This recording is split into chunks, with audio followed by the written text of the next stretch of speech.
Bien, estas 2 semanas vamos a hablar muy, muy generalmente, pero sin embargo intentar entender un poquito cómo funciona la parasitología médica. Y digo muy generalmente porque realmente es una rama muy compleja de la medicina, sí, de la microbiología.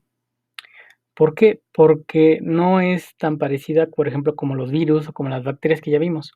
Aquí las características generales no son tan amplias para todos los tipos, ya que vamos a ver que hay parásitos en varios reinos distintos y de ahí incluso en varios filos muy distintos, ¿no? Vamos a ver que hay parásitos pluricelulares, pero también hay parásitos unicelulares. Eso sí, todos van a ser eucariota, pero vamos a ver que las diferencias son muchas entre ellos. Entonces, esas grandes diferencias hace que en generalidades no podamos hablar quizás muy a fondo de ellos, sino ya más bien estudiar con respecto a cada uno y cada una de las características que estos tienen, pero sí podemos tomar ciertas partecitas y hablar de parásitos de una manera general. Entonces, como les digo, es realmente una rama muy amplia, por eso en estas 2 semanas que vamos a ver parasitología es realmente nada más un pequeño repaso para ver conceptos generales y ver cuáles son los tipos de parásitos que existen, cómo los dividimos, cómo los estudiamos, algunos de los más importantes que van a exponer ustedes. Y bien, quizás ahorita vamos a empezar primero hablando de conceptos generales. Ya muy posiblemente se han de acordar que al principio del curso los vimos, pero ahorita vamos a enfocarlos un poquito más, o más bien a tener en cuenta un poquito más la cuestión del parásito médicamente relevante, ¿no? Entonces, empecemos hablando de las simbiosis heteroespecíficas. Las simbiosis heteroespecíficas, solo para recordarles, son aquellas relaciones entre individuos de diferentes especies muy cercanas, al grado de que algunas son necesarias, otras no tanto, ya depende del tipo de relación que tengan. Y a partir de este concepto de una relación cercana entre individuos de diferentes especies, los biólogos o los taxónomos han descrito tres principales tipos de, de simbiosis, que sería el comensalismo, el mutualismo y el parasitismo.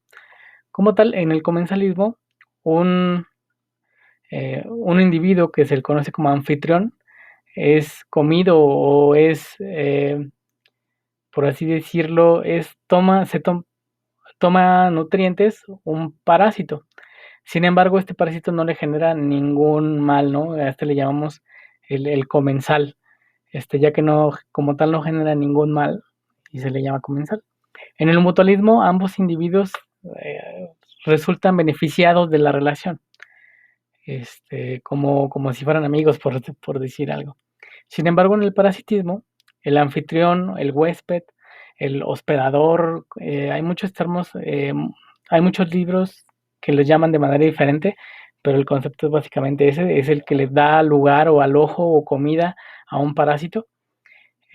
Precisamente va a tener un parásito que va a estar quitándole nutrientes o produciendo alguna enfermedad. Sobre todo va a ser una cuestión de que el parásito ha evolucionado para aprovechar los recursos que le da el huésped, ya sea en cuestión nutricional, ya sea en cuestión de un lugar donde vivir, de protección, ya no solamente de las inclemencias del ambiente o de alguna otra cosa. Entonces, sin embargo, no es como el comensal. Aquí en el comensalismo, el comensal no afecta de ninguna manera al huésped. En cambio, en el parasitismo sí. Y produce una enfermedad que la conocemos como enfermedad parasitaria. Entonces, esta es la gran cuestión y la gran diferencia entre el comensalismo y el parasitismo, ¿no? En que uno de los individuos de la relación simbiótica se ve realmente afectado. Bien, entonces, como les digo, el parasitismo como tal involucra una especie que se beneficia, que le llamamos parásito o comensal, mejor dicho, parásito, para ya quedar desde aquí en esta cuestión del parasitismo. Y la otra, como les dije, que es el que es dañado, recibe varios nombres. Puede ser un huésped, puede ser hospedero, puede ser anfitrión, mesonero, dependiendo de la bibliografía que nosotros estemos utilizando. Pero sobre todo van a utilizar huésped o hospedero. en el mejor de los casos y el más adecuado como tal, es huésped. Este, bien, entonces, por lo general, el parásito va a ser más pequeño y fisiológicamente más simple que el huésped. Existen dos tipos de parásitos, o los clasificamos como dos tipos, que son los biotróficos y los necrotróficos. Los biotróficos van a tener un ciclo de vida y van a tener consecuencias que no van a matar a su huésped. Sin embargo, los parásitos necrotróficos son aquellos que, debido a su estilo de vida o a las formas que generan, hacen tanto daño al huésped que al final lo matan. Entonces, esos son así como de los, vamos a empezar a ver clasificaciones diferentes sobre los tipos de parásito y las funciones y cosas que le hacen a los huéspedes. Y bien, entonces el parasitismo como tal, hay muchas ramas y desde que estamos viendo microbiología, yo creo que ustedes ya pueden relacionar, por ejemplo, esta cuestión que decimos que los virus son parásitos obligados intracelulares, ¿no? Entonces, no solamente es algo específico de la parasitología, pero ya que el parasitismo se estudia desde un punto de vista que puede ser la virología, la bacteriología, la micología, que es el estudio de los hongos. Sin embargo, ahorita que vamos a hablar en específico de la parasitología médica, sobre todo, va va a estudiar a los parásitos eucariotas, y sobre todo 3 familias y más importantes, que son los protistas, los helmintos y los artrópodos. En los protistas son parásitos, unicelulares eucariotas, los helmintos son gusanos, ya vamos a ver los tipos de helmintos que hay, y los artrópodos son insectos. Hay incluso algunos libros que van a poner a los hongos dentro de la parasitología médica, o incluso algunos van a poner incluso hasta reptiles como serpientes o algún tipo de animal de mayor tamaño dentro de pero por el momento y debido al poco espacio que vamos a realmente a revisar estos temas de parasitología, vamos sobre todo a enfocarnos un poquito más entre estos 3 grupos. Y otra cosa que estudia el parasitismo es la teoría ecológica, que es, la relación entre el huésped, el agente infeccioso, que es el parásito, y el ambiente. O sea, cómo es que el huésped, el parásito y el ambiente en el que están se interaccionan para que se genere una enfermedad, y para que sobre todo el huésped infecte a otros huéspedes, para que así el parásito tenga éxito en cuestión de poder replicarse, en un huésped, poder brincar a otro, que su descendencia siga teniendo éxito y por lo tanto siga sobreviviendo en un ecosistema, ¿no? Y otro punto importante que estudia la teoría ecológica, pues son los vectores. Sobre todo vamos a ver que son artrópodos, o sea, insectos, que son capaces de llevar diferentes tipos de de huésped, más bien de parásitos, dentro de ellos y a través de una picadura o a través de algún otro mecanismo, pasarlo a un huésped nuevo donde va a poder completar su ciclo de vida. Entonces, esa es de las partes que más se fundamenta y se percibe a entender la parasitología médica, ¿no? ¿Cuál es la interacción entre el parásito?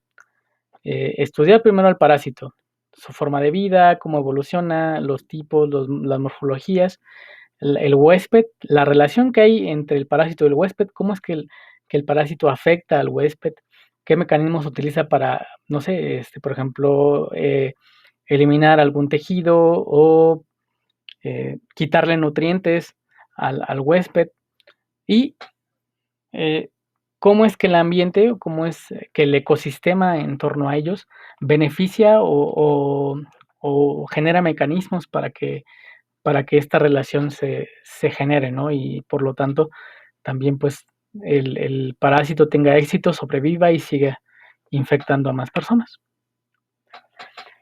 Y bien, podemos clasificar al parasitismo dependiendo de diferentes características, ¿no? Por ejemplo, el grado de dependencia, el tiempo en que el parasitismo dura y el hábitat en el que se encuentran. Entonces, hablando del grado de dependencia, podemos ver que hay parásitos que son obligados, que les llamamos parásitos verdaderos, facultativos y accidentales. En el caso de un parásito obligado, vamos a ver que todo su ciclo de vida se va a realizar dentro del huésped. En este caso, por ejemplo, aquí el ejemplo es Enterobius vermicularis, que es una lombriz intestinal que su fase tanto su fase de huevo como tal la pasa fuera del huésped, pero solamente son la maduración del huevo hasta que vuelve a entrar, nuevamente el huevo eclosiona y ahora sí empieza como tal el ciclo de vida, el ciclo reproductivo de esta. Entonces, la mayor parte del ciclo de vida, sobre todo este concepto se enfoca mucho en la parte sexual, la reproducción del parásito, está dentro del huésped. Hay también parásitos facultativos. En el caso del parásito facultativo podemos ver, por ejemplo, aquí el ejemplo es Strongyloides stercolaris. En las flechas rojas tiene todo un ciclo de vida fuera de huéspedes. En este caso, esta lombriz puede vivir fuera de su huésped sin ningún problema. Entonces, no necesita como tal un huésped para poder vivir. En cambio, en el otro caso que vimos, que es Enterobius vermicularis, sí, forzosamente necesita su huésped para poder salir del huevo, eclosionar y tener su vida feliz dentro de un huésped. En cambio, en este caso, los parásitos facultativos no necesariamente. Solamente, por ejemplo, aquí vemos como la diferencia entre las líneas azules y las líneas rojas, en donde esta lombriz es capaz de crecer sin la necesidad de su huésped. ¿Bien? Y por último, tenemos parasitosis accidentales. ¿Qué quiere decir esto de accidentales? Pues cuando de repente entran a un huésped que no es común que estén. En este caso, por ejemplo, la Toxocara es un parásito habitual en animales domésticos. Por ejemplo, el gato, el perro, aquí por ejemplo también hay un ratón, un pato. Sin embargo, hay veces que gracias al contacto que tenemos con estos tipos de animales, pues se transfiere el, el parásito a los seres humanos. Sin embargo, dentro del ser humano no puede completar su ciclo de vida. Y dado que no puede completar su ciclo de vida y se queda, vaya, por así decirlo, simplemente daña al ser humano. En este caso, por ejemplo, no es mortal en el caso de, de perros y gatos, sin embargo, para el ser humano sí puede generar algunos problemas de importancia médica, ¿no? Entonces, es una parasitosis accidental en el que normalmente nosotros no somos huéspedes de este tipo de parásito, pero por el contacto que tenemos, la cercanía que tenemos a estos animales, pues se transfiere el parásito y genera una enfermedad parasitaria.